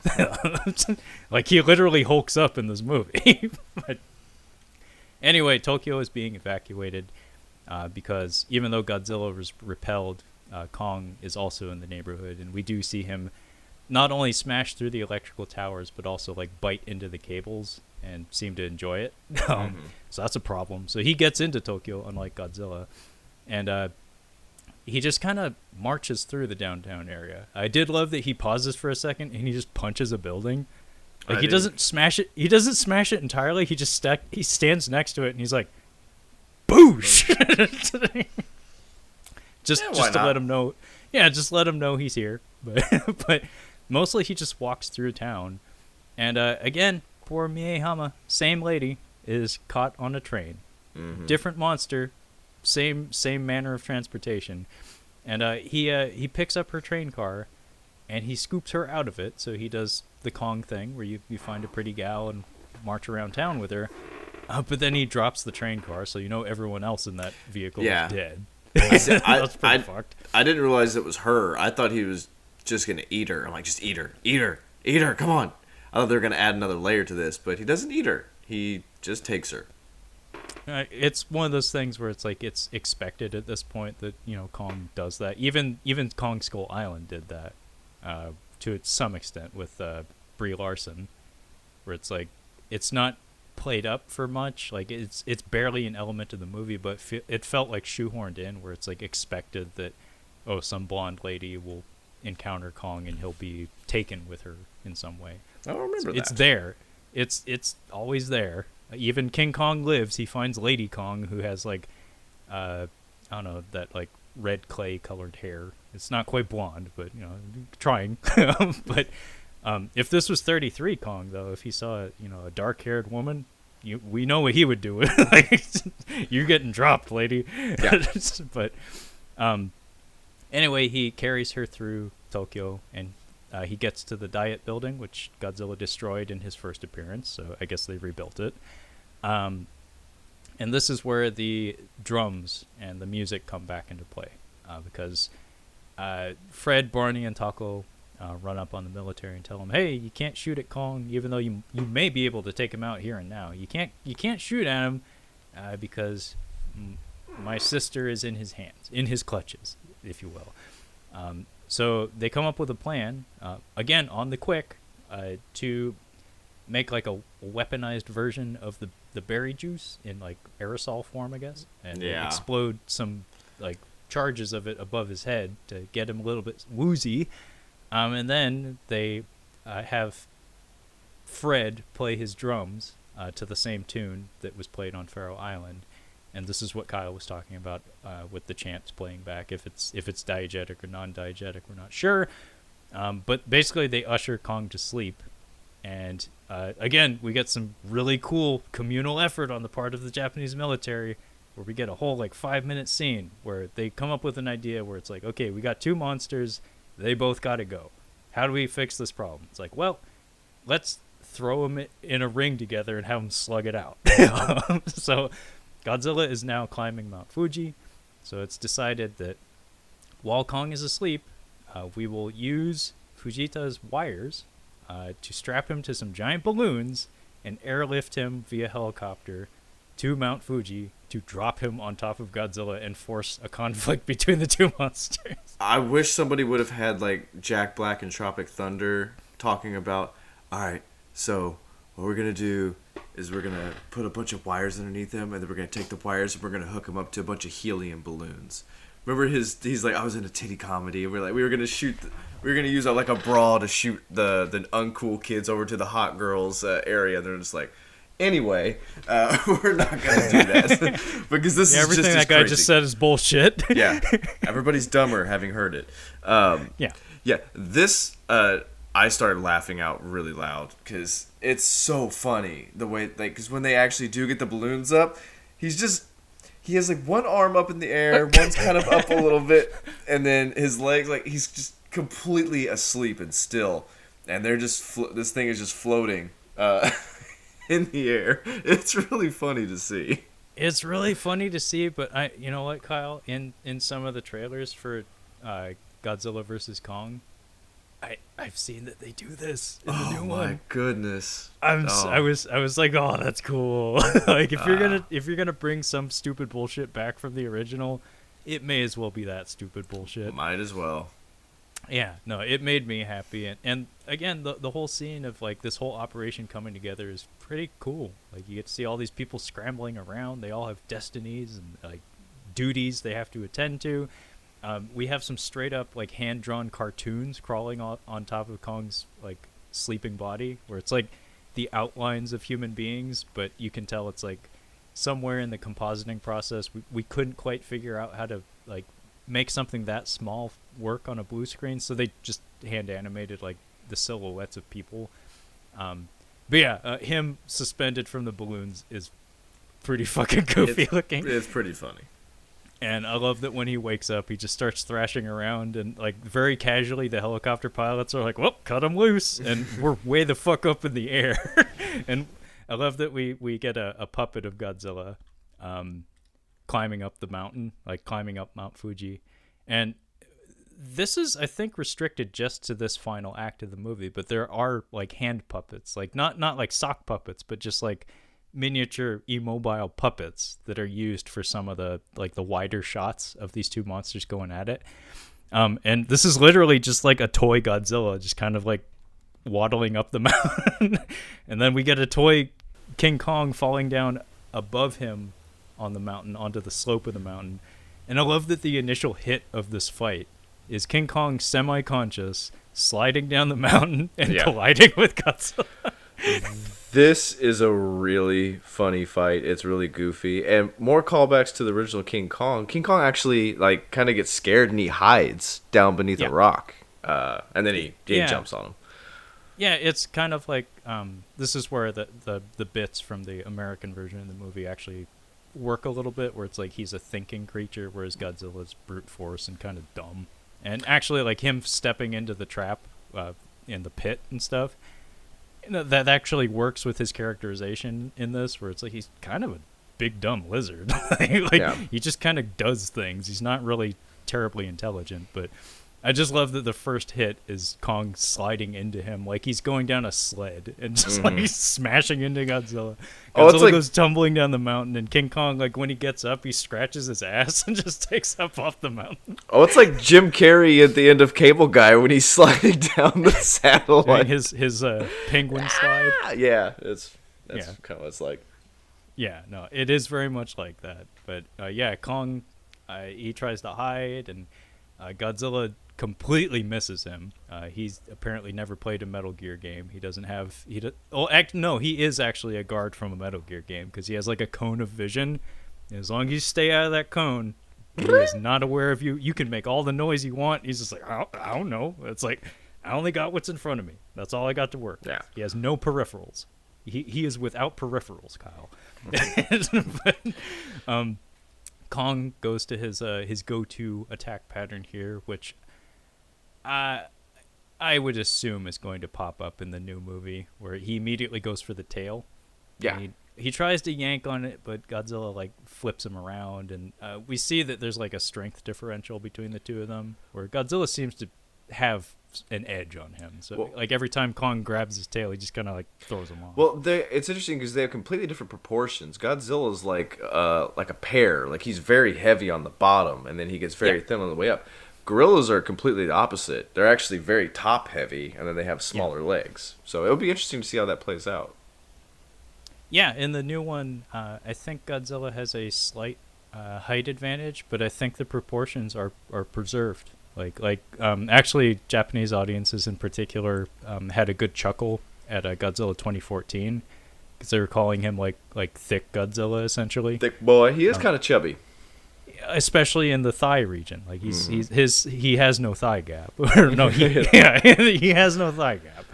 He's a little bottom heavy, and Kong, of course, his proportions because it's a modern day CGI version. It's going to be shaped like a gorilla, and like you said, top heavy, but. There's a few bits of choreography taken out of the American version of this fight. It's kind of surprising that they would do that, but I think it was intended to like make it a more serious thing. Like I said, the soundtrack in the American version makes it sound like a death battle, like a death match to end all death matches. But there's a lot of bits in this fight in the Japanese version where they like literally kick rocks at each other. There's a lot of rock kicking. I love it though because it's like spiteful children fighting. Where it's like Kong gets singed by a bit of fire breath and he just like shakes his fists and kicks a rock at Godzilla. Yeah, he gets very angry. It's like, motherfucker, I don't have fire breath, but I can do this. But yeah, they go at it, and it's no surprise that Kong kind of gets his ass whipped here in this first stanza of the fight. But there's no version of this movie that makes Kong look very good here because the first major instance where he gets his ass thoroughly whipped in this fight, he does it to himself. He like concusses himself on a rock. And it's so fucking sad because he's like throwing rocks at Godzilla and then he like overthrows and he does like a front roll and his face smashes into some rocks and he's down. Like, he cannot move. Like he's just on his back. And I think he's supposed to be like playing possum for a bit because like Godzilla's like whacking him with his tail on his chest, and then he just like springs to life. He does a explode. He like does a wrestler explosion on him, and he tries to grab his tail again. Godzilla headbutts him, and then we get the second instance of stop motion in the fight, wherein Godzilla does a kangaroo kick on King Kong. So King Kong steps in, and Godzilla like posts up on his tail. And like does a double front kick on King Kong's torso, and this is just a second of stop motion. I guess somebody had the idea that we want this bit of choreography in the movie, and it looks like total crap, but it's in there in both versions of the movie. Apparently, in the American one, we can't kick rocks, but we can do shitty stop motion mule kicks. If I was to cut anything, that would probably be it, but. Kyle, do you remember the turning point in this fight at all? No, I didn't get a chance to. I got to where he was swinging him by the tail. Oh, well, that's here. Okay. Basically, Kong is he falls into some rocks and he's unconscious, basically.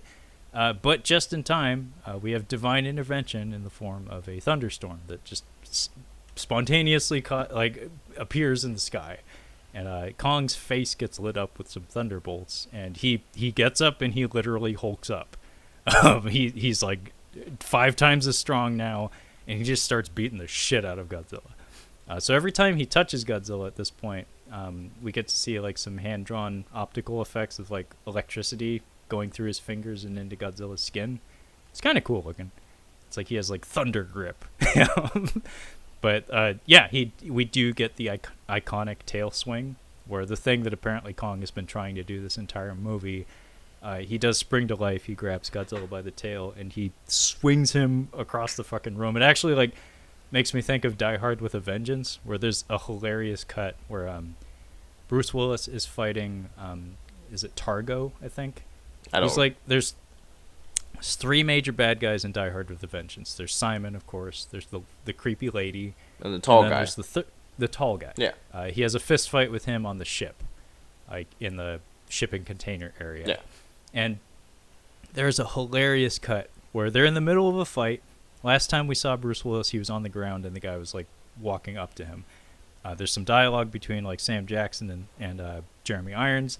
Then we cut back to the fight with a shot of this guy swinging Bruce Willis by one leg. Yeah, he's Terminator. He turns into Terminator. Yeah, but it just comes out of nowhere. Yeah. And you could tell that they put Bruce Willis or his stunt actor on a wire rig just to do this. It's like, does that really need to be in this otherwise pretty serious action movie? Yeah, why not? Yeah, I mean, same deal with King Kong versus Godzilla. Yeah, why not? But yeah, we do get the tail swing, and Kong even gets like a judo like hip toss on Godzilla, which is I half expected that to be cut from the American version because it is kind of goofy. But basically, King Kong is just routing Godzilla at this point. Like he's just put him on his back heel and just charging him backwards. And then we come across Atami Castle, I believe is what it's called, which is like a beachside castle.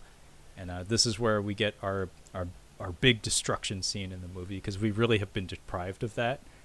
But I guess they decided, the audience needs this. Thankfully, they included this because I actually was wanting this. But it's this iconic moment where both monsters are posted up on either side of this castle. This like absolutely gorgeous miniature that's like taller than either of the monster suits. So they really did the scale justice. So whoever built this, great work, but it's all about to get smashed. But yeah, they both post up on either side of it, and they both mutually just smash it, and then they tackle each other and fall down into the ocean, which causes a earthquake. Like a minor tremor. Although in the American version, I guess they slotted in like stock footage to make it seem like the biggest earthquake that ever earthquaked. It's an impact tremor is what it is. A little bit worried, yeah. A little alarmed here. Yeah. But all of our main characters gather on the beach, and they so badly want to say, I guess the planes got him or something, but that didn't happen in this movie, so we just say some bullshit. Nothing terribly important. But this is where there's like a myth, a cinematic myth that until recently, it was believed that there were two versions of the ending of this film. A lot of folks, like big Godzilla fans, just assumed that in the Japanese version of the film, Godzilla wins, and we get to see him swimming away. That is not the case. Actually, in both versions of the film, we get to see King Kong swimming away, and when Owari, the end title, comes up on the screen, we get to hear both monsters roar, which implies that it was a draw, even though we only get to see King Kong. But keep in mind, Godzilla lives in the ocean, so it stands to reason he just stayed down there. So no, in actuality, both versions of the film point to it being kind of a draw. But yeah, that was King Kong versus Godzilla, soon to be followed up with Godzilla versus Kong in 2021. Different things, hopefully, anyway. Yeah. But yeah, Kyle, what was your general assessment of this one? It's pretty silly, kind of slow. Not my favorite that I've seen so far. I actually think I prefer Gamera to this one personally. But yeah. It had some nice highlights here and there, and it was a little fun. I think it was funnier than I was expecting, which kind of made it a little more fun. Yeah, I'm actually kind of the same mind. Like, I love me some Godzilla movies, and I did actually have a VHS copy of the American version of this when I was a kid, but it was never one of my favorites. I did watch it from time to time, but honestly, it's never been one of my very favorites. I think the historical significance of it is not to be denied, absolutely. Like, it is kind of what got the ball rolling. It is what gave us the Godzilla franchise, because like I said, he was in two movies in the 50s, and wouldn't reemerge until the early 60s, and it was this movie that made him like an annual thing at Toho Studios. So I do owe it some thanks for that, but I do not think it is one of the best examples of that. So it's a good precedent, but both characters I think have put in better work. Yeah. but we'll see how they pair up this time, because I'm like ungodly, like massive level hyped for this next one. I have a good feeling about it. I'm not sure about the director. He's got a little bit of a up and down quality to his work. How much is he actually directing? Because this is going to be 90% CGI. Yeah, you're not wrong on that.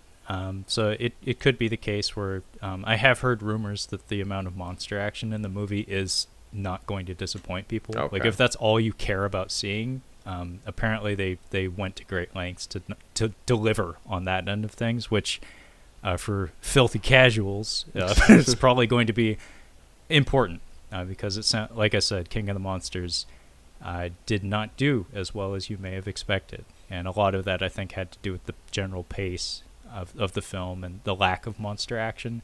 So it sounds like they took notes, and I gotta say, man, like if this one sticks the landing, these MonsterVerse movies, you know, Godzilla King of the Monsters, Kong Skull Island, and now Godzilla vs. Kong, if this one is good, we're talking like, you know, great franchise. Like in my mind, it's like, man, you will have a franchise of 4 films that doesn't have a bad one in it. They're all exceptional in their own way, if you ask me. The director did do the VHS movies, which I've heard are kind of fun. And I've heard The Guest is really good. I haven't seen it personally. I have as well, yeah. I've heard that's very good. So maybe I think I've seen You're Next, though. I think maybe we watched it or I had to watch it for class. I don't know, but I feel like I've seen that. I have seen that, and it was good. It's not bad. A little bit subversive, but that wasn't a bad thing in that case. And it needs to be said, the previous director of Godzilla King of the Monsters, he also had a horror background. I'm not sure about Junkie XL doing the music for this one. His scores tend to be engaging. Like he does have like raw, visceral like power in his scores, so I like that. But they tend to be very samey, if you ask me. They tend to, like, Mad Max Fury Road was exceptional, and that's what really put him on the map and made him get a lot of big gigs, like, say, Batman versus Superman and stuff. But there's similarities between those two scores that are a little bit alarming, where it's like, dude, do something different. I like what you did both times, but it's time to mix it up. And in the case of something involving 2 franchise monsters, I better be hearing some really, really good thematic work. Like both characters need some sort of musical cue that, even if it's like original composition, you're gonna have to put the work in to do like Godzilla 2014 and like really make something special, like at your first at bat essentially.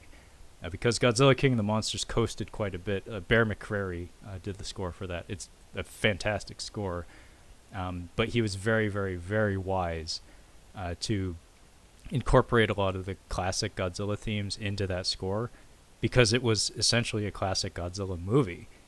But Godzilla vs. Kong doesn't seem to be following that same pattern. It seems like it's going to be something a little bit different.